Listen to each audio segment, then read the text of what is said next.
పనికిరాని వస్తువులిస్తే పనికొచ్చే వస్తువులిస్తున్న ఈ వాహనం పేరు స్వచ్ఛ రథం.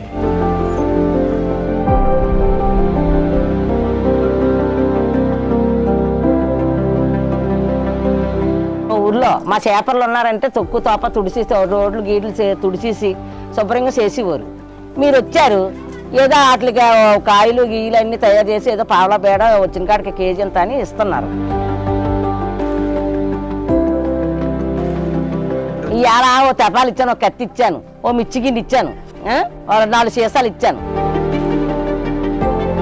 ఇప్పుడు మీరు వస్తే మాకు ఏదో కలిసి వస్తుందంటే మేము ఎందుకు పారేస్తాం? అది ఆ చెత్త గిత్త అంతా శుభ్రం చేసి దగ్గర జాగ్రత్త పడతాం.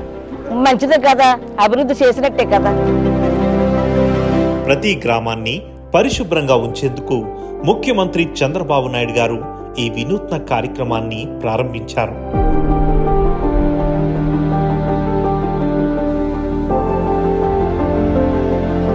స్వచ్ఛాంధ్ర మిషన్లో భాగంగా ప్రజల జీవన ప్రమాణాలను మెరుగుపరచడం, ఆరోగ్యకరమైన పరిశుభ్రమైన రాష్ట్రాన్ని నిర్మించడం దీని ప్రధాన ఉద్దేశం.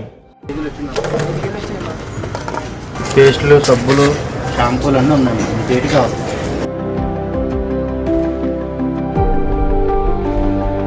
ప్రజల నుండి సేకరించిన వ్యర్థాలను స్క్రాప్ను కొనుగోలు చేసే వారికి విక్రయిస్తున్నారు. తద్వారా పల్లెలను శుభ్రంగా ఉంచుతూనే వ్యర్థాల నుండి సంపదను సృష్టిస్తున్నారు. ఈ కార్యక్రమానికి ప్రజల నుండి విశేషమైన ఆదరణ లభిస్తుంది.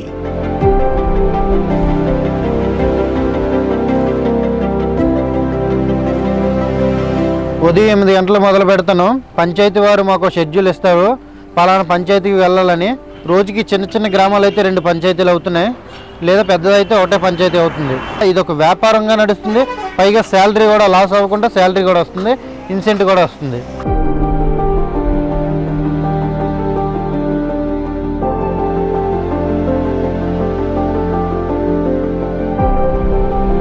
ఈ కార్యక్రమం ప్రారంభమైన తర్వాత గ్రామాల్లో శుభ్రత స్థాయి పెరిగిందని, స్వచ్ఛ రథాలు ఎప్పుడు వస్తాయని ప్రజలు ఎదురు చూస్తున్నారంటున్నారు గ్రామ సర్పంచ్ మరియు సెక్రటరీ.